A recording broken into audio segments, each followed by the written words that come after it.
Medieval India. D. Composite Culture Class 9 Total History and Civic Solutions Multiple Choice Questions. Question 1. Which of the following are the sections of Bijak, the seed book? Saki, Smriti and Ramayani. Saki, Ramayani and Shabda. Ramayani, Stuti and Smriti. Shabda, Tavarik and Chaugan. Answer. Saki, Ramayani and Shabda. Question 2.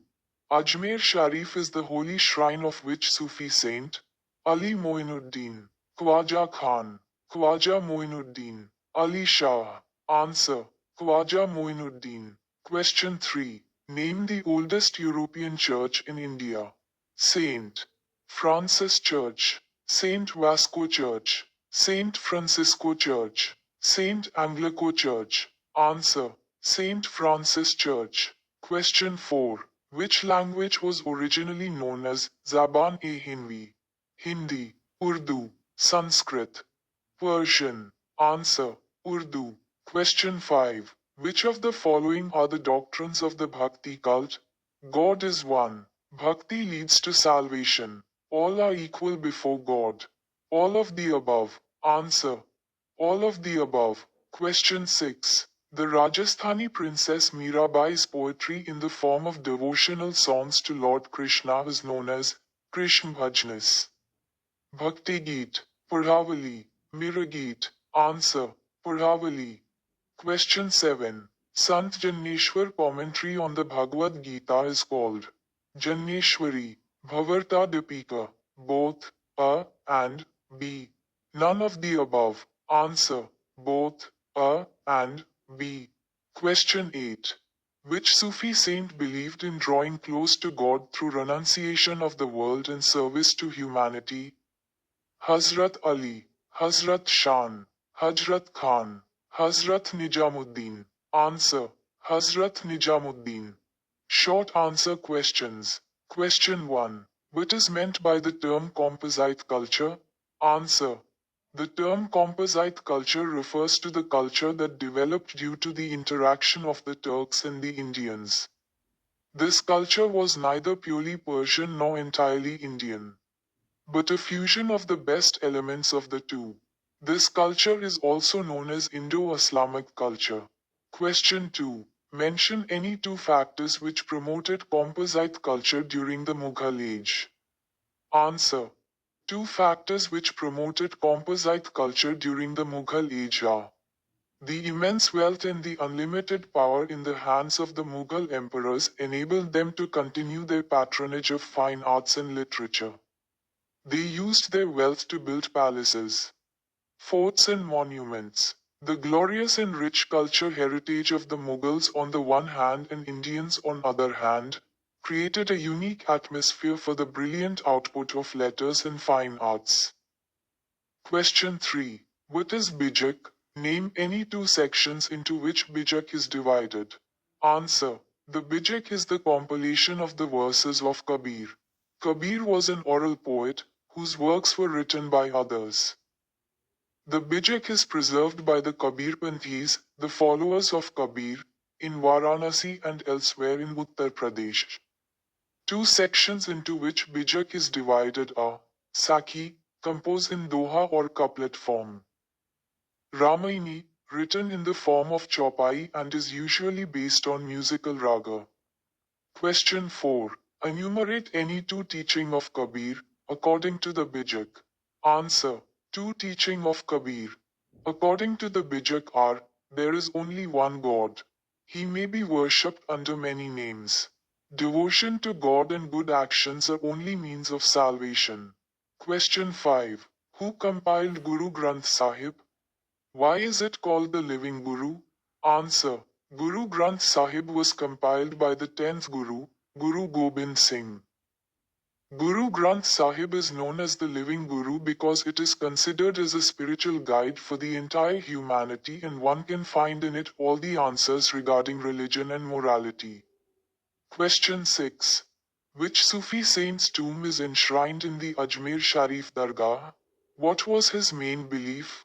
Answer. Ajmer Sharif is the holy shrine of the Sufi saint, Khwaja Moinuddin Chishti. The main beliefs of Khwaja Moinuddin Chishti were achieving oneness with God, devotion to the divine, leading a pure life, showing compassion and charity for the helpless and poor. Question 7. Mention any two doctrines of the Bhakti cult. Answer. Two doctrines of the Bhakti cult are, God is one. He must be worshipped with love and devotion. Guru, an enlightened teacher, is indispensable for realizing God. Question 8. What is meant by Sufism? Name one Sufi saint. Answer. Sufism was a movement by Islamic sect that preached religious tolerance, brotherhood and oneness of God. The word Sufi comes from Arabic word suf meaning wool and was used for the mystics who used to wear only a coarse woolen garment. Khwaja Moinuddin Chishti was one of the Sufi saints. Question 9. Mention any two doctrines of Sufism. Answer. The two doctrines of Sufism are: individual soul is the manifestation of the Supreme God and human soul will finally merge with it. Fundamental unity of all religions. Question 10. Write a short note on the life of Saint Francis Xavier. Answer. Saint Francis Xavier was born on April 7, 1506 in the castle of Xavier in Spain. After completing his studies and working as teacher for some time, Xavier displayed zeal and charity in attending to the sick in hospitals. In 1537, he became a priest. In 1541, he started his missionary journey towards India and landed at Goa in 1542. He spent the first 5 months in preaching and attending to the sick in hospitals.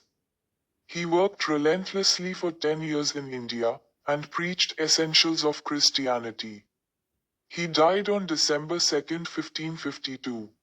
When he was on a sea voyage to China, his mortal remains were brought back and reached Goa after a whole year.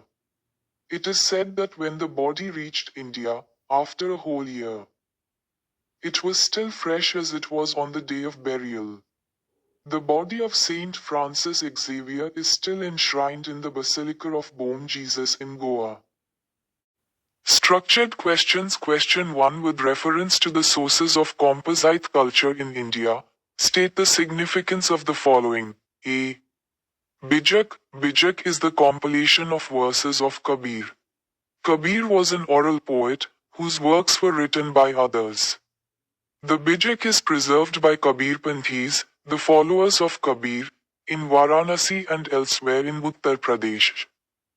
Bijak comprises three main sections called Saki, Ramini and Shabdar and a fourth section containing miscellaneous folk song forms. According to Bijak, Kabir taught that there is only one God who is worshipped under many names. Kabir denounced idol worship, empty rituals, meaningless ceremonies and pilgrimage. Bijak presents Kabir's compositions in a simple style and exhorts his listeners to shed their delusions, pretensions and orthodox views in favor of direct experience of truth.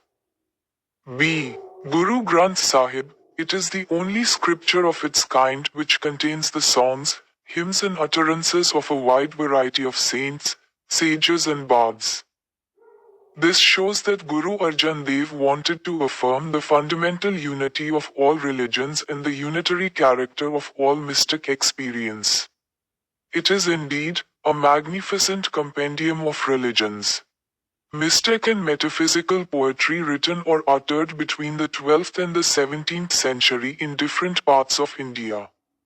It is also at the same time a mirror of the sociological, economical and political conditions of those days. C. Ajmer Sharif. Ajmer Sharif is the holy shrine of the Sufi saint, Khwaja Moinuddin Chishti, located at Ajmer in Rajasthan. The Dargah of Khwaja Moinuddin Chishti is one of the most revered sites in India not only for the Muslims but also for the people of other faiths, who hold the saint in high esteem. Every year thousands of people visit Ajmer Sharif to pay reverence at the sanctified Dargah. A yearly carnival, known as Urs, is held for 6 days in the honor of the beloved saint. Question 2. Sufism was a liberal reform movement within Islam. With reference to Sufism, write short notes on the following. A. Devotion to God. Sufi saints like Khwaja Moinuddin Chishti and Hazrat Nijamuddin stressed love and good actions as means of realizing God. According to Sufism, one can reach God through personal devotion and not through empty rituals. The doctrines of Sufism include that individual soul is manifestation of the Supreme God and human soul would finally merge with it. Also, inner purity and self-discipline are essential for gaining the knowledge of God. B. Caste distinctions. Sufism was a liberal reform movement which created an atmosphere on which liberal sentiments and views could grow, and narrowness of caste and religion was shunned. Equality and brotherhood of all human beings irrespective of caste, color, creed was emphasized. Sufism basically freed people from the holds of age-old rigid caste system. C. Unity of all religions. Sufism believed in fundamental unity of all religions. It insisted that the God is one and only He is worshipped under different names.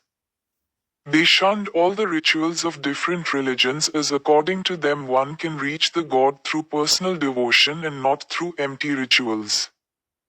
Sufism fostered the feelings of Hindu-Muslim unity. It played a great role in promoting feelings of tolerance among the rulers.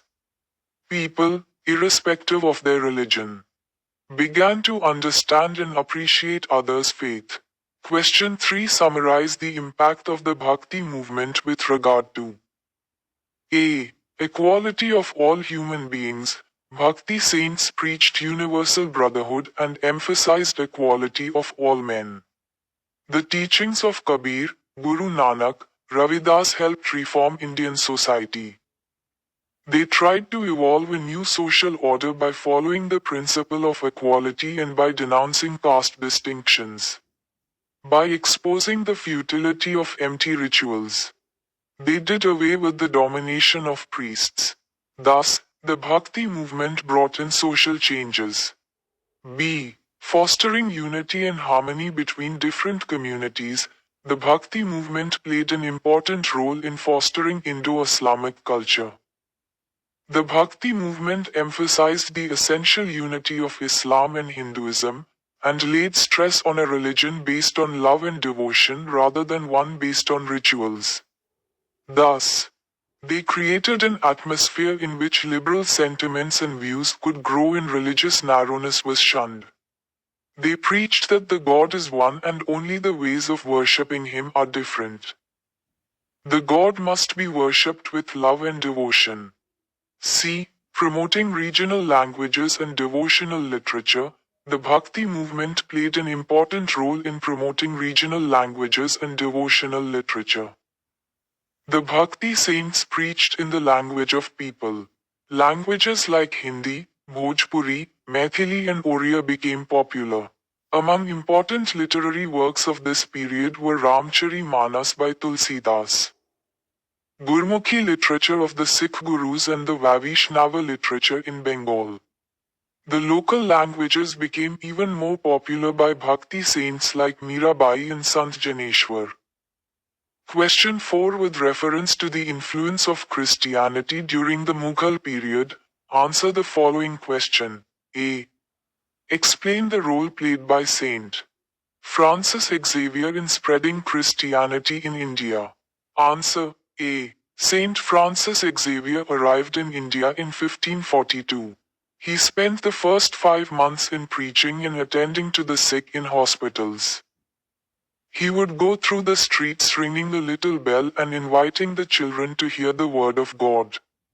When he had gathered a large number of people, he would take them to a church and explain the beliefs related to Christianity to them. During the 6 years that Saint Xavier had been working in India, other Jesuit missionaries had arrived in Goa. In 1584, he sent these missionaries to the principal centers of India, where he has established missions.